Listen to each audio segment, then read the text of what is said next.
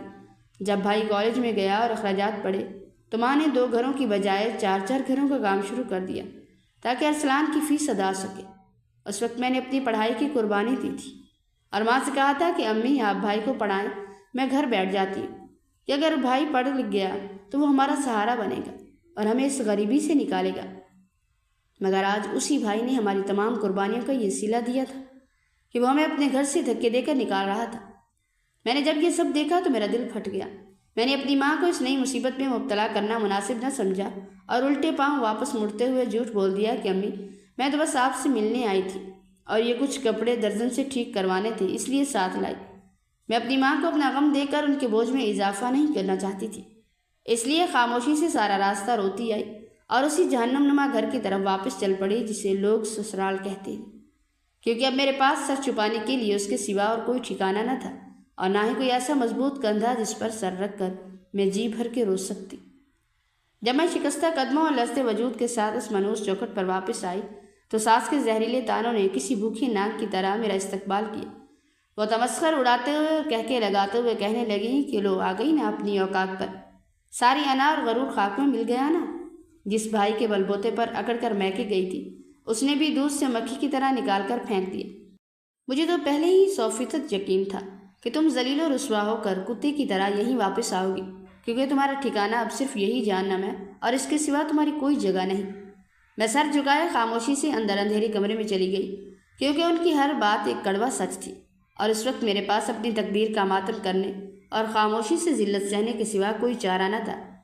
شام ڈھلے جب میرا شوہر کام سے گھر آیا تو میری ساس نے ممتا کا ایسا جھوٹا واسطہ دیا اور اسے اس طرح اکسایا کہ زبردستی سے لے کر جاؤ، کیونکہ میں اب کینسر کی یہ جان لیوا اذیت مزید ایک پل بھی برداشت نہیں کر سکتی۔ تم جاؤ اور ابھی اسی وقت اپنی بیوی کو اپنے باس کے حوالے کراؤ تاکہ میرے علاج کے لیے رقم کا بندوبست ہو سکے۔ میرا شوہر جو مجھ سے بے پناہ محبت کرتا تھا اور جس کی آنکھوں میں ہمیشہ میرے لیے نرمی ہوتی تھی، یہ سن کر جیسے ساکت رہ گیا۔ اس کے ماتھے پر پسینہ آ گیا اور اس نے لرزتی آواز میں اپنی ماں سے التجا کی کہ اماں آپ یہ کیا کہہ رہی ہیں؟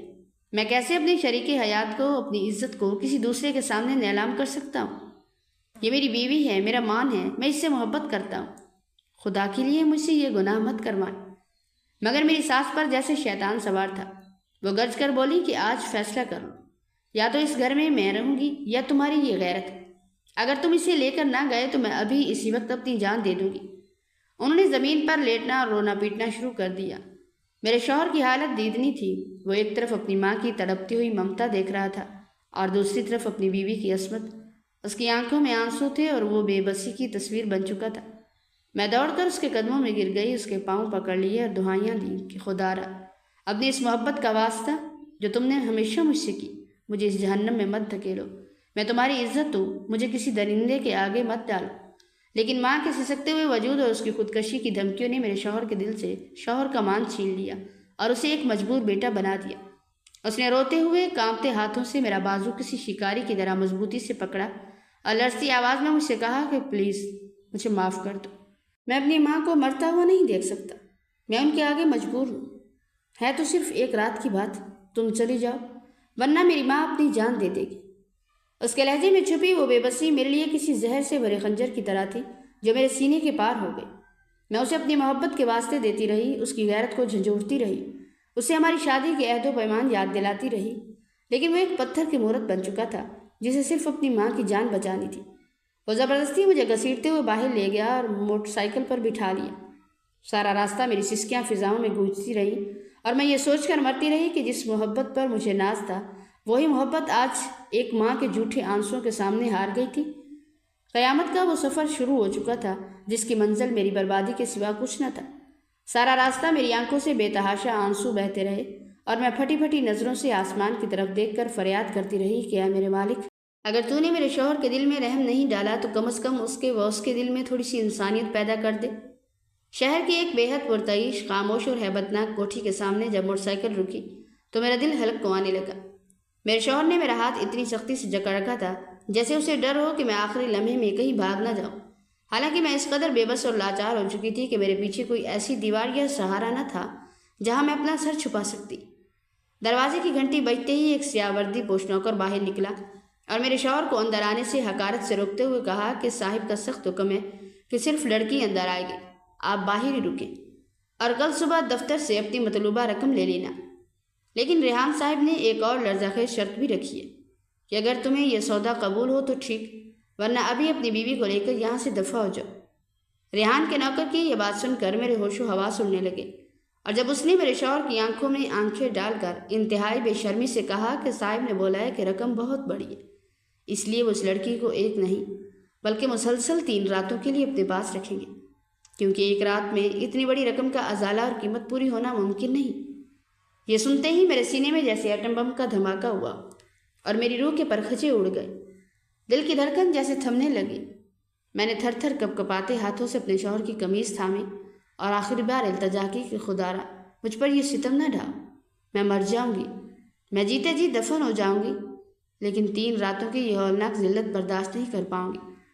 مگر میں اپنے شوہر کے جواب پر ششدر رہ گئی جب اس نے بے حسی اور بے غیرتی کی تمام حدیں پار کرتے ہوئے نوکر سے کہا کہ اپنے صاحب سے کہو کہ چاہے تو اسے پوری زندگی کے لیے اپنے پاس رکھ لے، کیونکہ یہ اب میرے کسی کام کی نہیں رہی۔ اس لمحے مجھے ادراک ہوا کہ وہ صرف اپنی ماں کا علاج چاہتا تھا اور اس کی نظر میں میری حیثیت ایک ٹوٹی ہوئی استعمال شدہ شے سے زیادہ کچھ نہ تھی جسے وہ دوبارہ کبھی اپنے گھر کی زینت نہیں بنائے گا۔ میں نے ایک سرد اور لمبی آہ بھری اور اپنی جلی ہوئی قسمت کو روتی ہوئی اس پرشکوہ محل کے اندر داخل ہو گئی۔ نوکر نے مجھے ایک بے حد قیمتی مگر سرد کمرے میں بٹھایا اور خود باس کے پاس چلا گیا تاکہ میرے شوہر کی کہی ہوئی وہ لرزہ خیز اور گھٹیا باتوں سے حرف بحرف بتا سکے۔ تھوڑی دیر بعد جب وہی نوکر واپس آیا اور اس نے اپنی نحس اور بھاری آواز میں کہا کہ ریحان صاحب آپ کو اپنے خوابگاہ والے کمرے میں بلا رہے ہیں، تو مجھے یوں لگا جیسے کائنات کا سارا بوجھ مجھ پر آ گرا اور زمین پھٹ گئی ہو۔ میرے قدم من بھر کے ہو گئے تھے، ہر قدم اٹھانا جیسے موت کے منہ میں جانے کے برابر تھا، اور اس لمحے مجھے اپنی زندگی سے زیادہ اپنی موت حسین نظر آنے لگی تھی، کیونکہ میری عصمت کا جنازہ اٹھنے والا تھا۔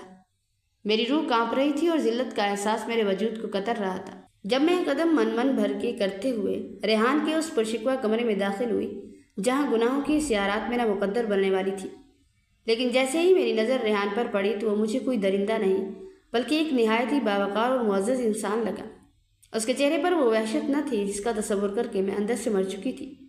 میں بت بنی ایک جگہ کھڑی رہ گئی، اور جب ریحان اپنی جگہ سے اٹھ کر میرے قریب آنے لگا تو خوف کے مارے میرے دل کی دھڑکن اس قدر تیز ہو گئی کہ مجھے اپنے ہی کانوں میں کسی نغارے کی طرح سنائی دینے لگی۔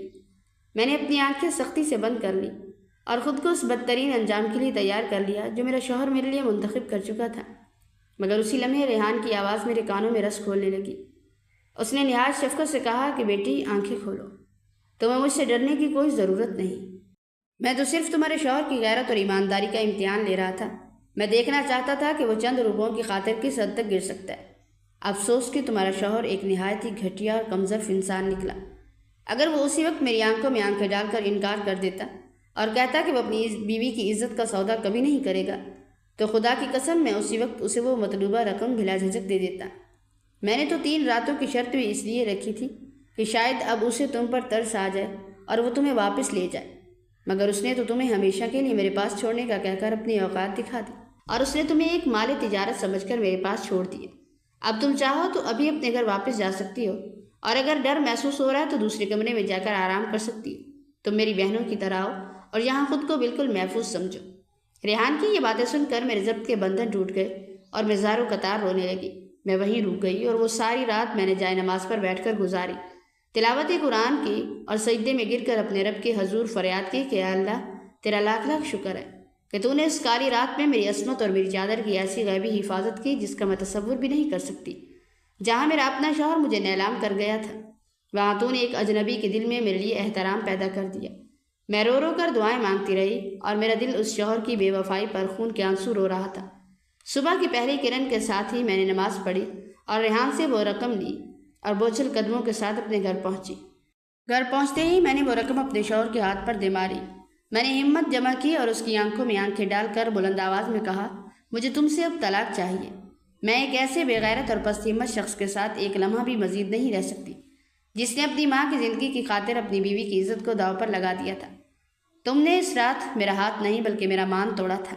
تم نے مجھے سرعام نیلام کیا تھا، اور اب میرا ضمیر یہ گوارا نہیں کرتا کہ میں تمہاری صورت بھی دیکھوں۔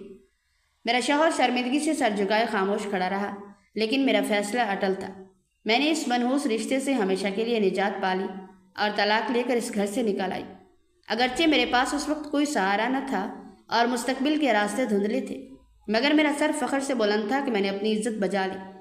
طلاق کے کچھ عرصہ بعد جب میں نے اپنی محنت سے ایک نئی زندگی شروع کرنے کی کوشش کی تو ایک دن ریان صاحب کا پیغام ملا۔ وہ میری ہمت اور پاک دامنی سے اس قدر متاثر ہوئے تھے کہ انہوں نے میرے لیے اپنے چھوٹے بھائی حاشر کا رشتہ بھیجا۔ حاشر ایک نہایت سلجھا ہوا، تعلیم یافتہ اور نیک سیرت انسان تھا، جس نے میری ماضی کی تمام تلخیوں کو جانتے ہوئے بھی مجھے پورے مان اور عزت کے ساتھ اپنی زندگی میں شامل کرنے کی خواہش ظاہر کی۔ اللہ نے میرے صبر کا مجھے وہ میٹھا پھل عطا کیا جس کا میں نے کبھی خواب بھی نہیں دیکھا تھا۔ حاشر کے ساتھ میرا نکاح ہوا اور اس نے مجھے وہ مقام دیا جس کی میں حقدار تھی۔ اس نے نہ صرف مجھے ایک خوبصورت گھر دیا بلکہ میری عزت نفس کا وہ محافظ بنا جس کی کمی مجھے ہمیشہ محسوس ہوتی تھی۔ آج جب میں اپنی اس خوشحال زندگی اور محبت کرنے والے شوہر کو دیکھتی ہوں تو میرا سر سجدہ شکر میں جھک جاتا ہے کہ اللہ نے مجھے اس ذلت سے نکال کر کائنات کی تمام خوشیاں میری جھولی میں ڈال دی اور ثابت کر دیا کہ جو اللہ کے لیے اپنی عزت کی حفاظت کرتا ہے، اللہ اس کے لیے دنیا اور آخرت کے تمام بند دروازے خود بخود کھول دیتا ہے۔ جب میں حاشر کے ساتھ اپنی نئی اور پرسکون زندگی کے سفر پر روانہ ہوئی تو مجھے پیچھے مڑ کر دیکھنے کی ضرورت نہ تھی، مگر قدرت نے میرے سابقہ شوہر اور اس کی ماں کے لیے جو انجام لکھ رکھا تھا اس کی خبر مجھ تک پہنچ کر ہی رہی۔ جس ساس نے اپنی زندگی کی خاطر میری عزت کا سودا کرنے کے لیے اپنے بیٹے کو اکسایا تھا، ان کی وہ سرجری تو کامیاب ہو گئی تھی، مگر قدرت کو کچھ اور ہی منظور تھا۔ ہسپتال سے گھر آتے ہی انہیں ایک ایسے پراسرار انفیکشن نے آ گھیرا کہ ان کا بچہ کچا جسم بگڑنے سڑنے لگا۔ وہ کینسر کی تکلیف سے تو بچ گئی، مگر اب وہ جس اذیت میں مبتلا تھی وہ اس سے کہیں زیادہ ہولناک تھی۔ وہ بستر سے لگ گئی اور ان کے جسم سے ایسی توفن اٹھنے لگی کہ ان کی لاڈلی بیٹی مناہل، جو پہلے ہر ہفتے آتی تھی، اب ان کے کمرے کے قریب بھٹکنے سے بھی کترانے لگی۔ وہ جس بیٹے کے لیے یہ سب کچھ کر بیٹھی تھی، وہ بیٹا بھی اب ان کی خدمت سے تنگ آ چکا تھا۔ اسے ہر وقت اپنی وہ ذلت یاد آتی جو اس نے ریحان کے سامنے مول لی تھی۔ ریحان نے اسے نوکری سے نکال دیا تھا اور شہر بھر میں اس کی بے غیرتی کے قصے مشہور ہو چکے تھے، جس کی وجہ سے اسے کہیں اور کام بھی نہ ملتا۔ غربت نے دوبارہ ان کے گھر ڈیرے ڈال لیے تھے، لیکن اس بار ان کے پاس نہ دعا دینے والی کوئی نیک بیوی تھی اور نہ ہی صبر کرنے والا کوئی ساتھی۔ میرا سابقہ شوہر دن بھر سڑکوں پر ذلیل ہوتا اور رات کو گھر آ کر اپنی ماں کی چیخیں سنتا تو وہ ماں جو اسے ہر لمحہ یہ طعنہ دیتی کہ کاش میں مر جاتی مگر تیری غیرت کا جنازہ نہ اٹھاتی، کیونکہ آج وہی زندگی میرے لیے جہنم بن چکی ہے۔ آخرکار وہ عورت تڑپ تڑپ کر اس حال میں مری کہ اسے غسل دینے والا بھی کوئی نہ تھا، اور میرا سابقہ شوہر اب ایک ذہنی مریض بن کر گلیوں میں بھٹکنے لگا۔ اس کے ارمان خاک میں مل چکے تھے اور اس کی آنکھوں میں اب صرف پچھتاوا اور وحشت تھی۔ اللہ نے ثابت کر دیا کہ جو دوسروں کی چادر اچھالتے ہیں ان کا اپنا گھرانہ کبھی سکون نہیں پا سکتا۔